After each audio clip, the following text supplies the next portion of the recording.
Oke, ya perdebatan pada kali ini adalah menurutku adalah perdebatan yang cukup ketat di mana ada ya saling tarik-tarikan sebuah goals yang ada ataupun ya clash-nya sangat terjadi dan terlihat. Tapi margin yang ada ini akan cukup tipis, tapi sebenarnya perdebatan kali ini cukup produktif dan sebenarnya bisa dikembangkan lebih bagus lagi. Misal kita bahas tentang ya kita bahas dulu sebenarnya pada perdebatan kali ini itu seperti apa. Pemerintah di awal tuh bilang dengan meng-highlight tentang perbedaan dari hukum perdata dan hukum pidana itu seperti apa sih bentuknya. Ya kita telah dapat gambaran tentang bagaimana hukum perdata dan pidana itu bentuknya seperti apa. Pun mereka di sisi pemerintah pun mereka bilang kalau tentang intinya adalah tentang proporsional dalam hukum pada kasus dan mosi ini tadi itu akan bentuknya seperti apa. Mereka bilang kalau bahwa ini tuh adalah kasus privat, di mana kasus privat itu adalah hubungan antara individu dengan individu. Kayak misal kasus pembunuhannya itu kan individu-individu ini tuh kenapa pada akhirnya ini akan lebih bagus ketika ini diarahkan ke hukum perdata ya karena ini kasus individu ini nggak relevan kalau diberikan ke kasus ke negara ke aturan negara. Kenapa? Karena ya pemerintah bilang kalau hukum perdata ya pemerintah berhasil untuk membuktikan kalau hukum perdata ini pada akhirnya tuh apa ya ini semenghargai itu tentang tuntutan dari keluarga korban ataupun aktor-aktor rentan yang terjadi di dalam di dalam perdebatan ini tadi. Kayak misal di dalam hukum perdata deliknya itu sangat kecil, jadi bahkan dengan pembuktian yang nggak sekompleks dan sebesar itu pun bisa diajukan ke dalam hukum perdata loh. Bahkan di hukum perdata tuh kami melihat bahwa ini sangat menghargai tuntutan masyarakat, tuntutan dari aktor-aktor yang terkait itu seperti apa. Jadi kayak nggak serta merta karena aturan sebuah negara mungkin ya kayak kayak kayak apa ya, kayak misal ya di hukum perdata kita begitu menghargai, dan tapi ada satu yang menurutku bisa dikembangin lagi di dalam perdebatan ini tadi di sisi pemerintah. Satu, dalam mengkontekstualisasikan mosi, aku bisa bilang kalau sebenarnya kita bisa mengkarakterisasi loh sebenarnya tujuan hukum itu seperti apa sih, kenapa pada akhirnya hukum itu sangat kuat untuk dibahas di dalam perdebatan kali ini. Ini nggak serta merta langsung ke dalam hukum pidana ataupun perdata. Mereka punya interestnya masing-masing, but ya kita bisa bahas dulu sebenarnya tentang hukum itu seperti apa sih, atau itu. Tapi kedua, aku rasa pemerintah mungkin nggak agak terlalu bermain di sisinya mereka, karena mereka mungkin pemerintah hanya akan bilang kalau in kasus ini itu akan lebih bagus karena ketika ada sebuah kompensasi maka keluarga korban ataupun aktor terkait itu akan mendapatkan insentif. Mereka mendapatkan ya ganti rugi dari atas kehilangan anaknya misalnya. Tapi sebenarnya uh, ini bisa kita tarik loh, kalau misalnya loh, apakah dengan sebuah kasus kejahatan itu hanya bisa diselesaikan secara kompensasi ataupun ganti rugi aja, tapi bagaimana tentang pelanggaran prinsip moralnya, misal pelanggaran tentang hak asasi manusianya dan lain sebagainya, itu seperti apa? Apakah bisa diselesaikan dengan sebuah kompensasi dengan finansial aja atau gimana? Mungkin itu sebenarnya kita bisa kembangin ke arah itu. Dan sebenarnya aku rasa pemerintah tuh berhasil membuktikan bahwa intinya adalah uh, kayak kayak ketika hukum perdata ini diterapkan, seorang aktor ataupun ya aktor rentan ataupun keluarga korban itu ibaratnya mendapatkan insentif tersendiri. Jadi nggak serta merta ya keuntungannya di hukum perdata tuh ini gitu loh. Kayak kita sebenarnya bisa mengglorifikasi itu lebih lanjut, kayak misal Kayak misal nggak cuman efek sekarangnya itu gimana, tapi kita juga bisa bahas tentang kenapa sih sebenarnya sebuah kompensasi ketika atas meninggalnya seseorang itu sangat dibutuhkan sebesar itu loh. Karena kita kita bisa jadi dalam selama prosesnya ataupun sebelum-sebelumnya kita seorang anak tuh misal menderita apa depresi ataupun kayak gangguan psikologi yang harus membutuhkan banyak biaya untuk perawatannya. Nah, kita sebenarnya bisa bawa itu, atau kita juga bisa bahas tentang kedepannya itu seperti apa. Cuman ada yang kurang, yaitu sebuah uh, apa ya, efek dari kuatnya ekonomi ataupun industri dari AI di dalam sebuah negara ini sebenarnya perspektif. Kayak mungkin bagi bagi keluarga korban kayak 200 juta mungkin cukup, tapi kayak bagi sebuah perusahaan industri AI misalnya yang sebesar itu, kayak 200 juta itu adalah hal yang ringan. Nah, ini agak agak perspektif. Sebenarnya kita bisa gali di sisi itu jauh lebih dalam untuk menangkan perdebatan kali ini. Tapi ya ini cukup bersifat praktis karena kita hanya aku belum menangkap tentang bagaimana pemerintah bahwa pada akhirnya efek kedepannya, efek jangka panjangnya itu seperti apa. Tapi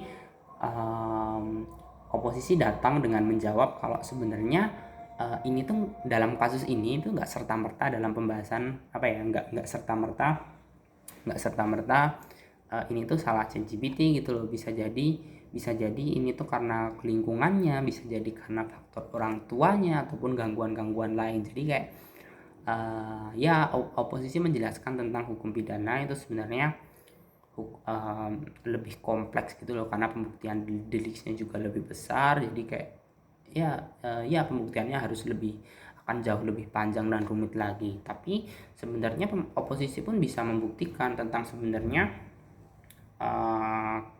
apa ya, apa yang terjadi ketika apa sebenarnya interest dari keluarga korban itu seperti apa. Apakah hanya terbatas untuk memberikan efek puas ketika sebuah perusahaan ataupun CEO-nya ataupun developernya itu akan mendapatkan sanksi dari hukum pidana, entah itu penjara, pencabutan izin dan lainnya.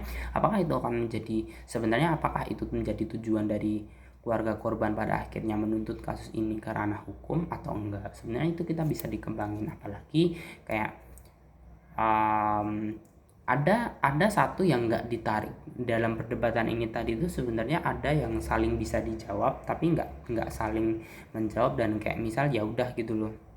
Kayak jadi nah, apa sebenarnya apa sih yang kayak kayak tarik menariknya tuh kayak nggak, pada akhirnya nggak clear gitu loh. Misal gini, pemerintah bilang kalau sebenarnya kompensasi itu sepenting itu di dalam bagi aktor rentan ataupun kayak uh, um, bagi ya keluarga korban itu kompensasi itu sepenting itu. Tapi kenapa pada akhirnya oposisi itu juga nggak menjawab sebegitunya gitu loh tentang mereka juga. Oposisi juga kenapa nggak jawab tentang kompensasi ini sebenarnya gini gini gini gini. Misal kayak harusnya kompensasi ini juga akan bisa diterapkan juga gitu misalnya. Tapi sebenarnya itu bisa dijawab loh, kayak misal sebenarnya yang kami highlight dalam perdebatan kali ini itu bukan masalah ganti ruginya, tapi kami ingin meng-highlight bahwa sebenarnya penegakan hukumnya itu akan jauh lebih lebih penting gitu loh, untuk memberikan efek jerahnya yang karena ya sifatnya resesif itu akan jauh lebih berpengaruh pada dunia. Kenapa? Ya ini nggak apa ya, nggak apa ya, dengan membayar uang tuh nggak akan menyelesaikan masalah itu gitu loh. Nah, dan sebenarnya ini di oposisi tuh baru dijawab di akhir-akhir. Sebenarnya kita bisa jawab dari awal, kayak misal ketika misal ya kompensasi ini akan diterapkan dengan masalah pelanggaran seperti kasus di dalam mosi. Ketika ini hadir dengan dengan kompensasi yang ya, dan itu selesai di situ, mungkin keluarga korban tuh akan mendapatkan feedback dan ganti rugi. Tapi efeknya adalah ini dikhawatirkan ini sebenarnya tuh akan menjadi efek buruk di jangka panjangnya itu seperti apa. Kenapa? Bisa jadi ini menjadi sebuah pelanggaran yang ternormalisasi. Doktrin yang dikhawatirkan itu baru dijawab di akhir-akhir tentang pada akhirnya ini akan menormalisasikan kejahatan dan sebuah kejahatan itu sebenarnya bisa dibayar dengan uang, bahkan hukum pun bisa dibayar dengan uang. Nah, di sisi pemerintah sebenarnya bisa juga respon itu kalau misal oposisi pada akhirnya notice di situ kayak ini bisa dikembangkan lagi tentang bagaimana bagaimana tentang kalau kalau kalau mereka khawatir itu ini nggak akan terjadi juri. Kenapa? Karena satu pertimbangan dari hukum perdata itu juga nggak cuman membatasi tentang bagaimana apa ya sebuah perusahaan itu harus memberikan ganti ruginya itu sebesar apa sih terhadap keluarga korban, tapi melalui hukum perdata sebagai aktor rentan itu juga bisa kayak mengangkat tentang bagaimana sistem ini tuh harus dibenahi loh secara lebih baik lagi. Pun kita juga harus bisa memberikan ganti rugi yang sebesar itu dan sememberatkan itu bagi perusahaan, sehingga ini juga akan kasih efek jera juga pada akhirnya. Nah, sebenarnya dalam perdebatan tuh bisa dikembangin itu. Mungkin uh, mungkin adjudikasi verbal dariku itu aja.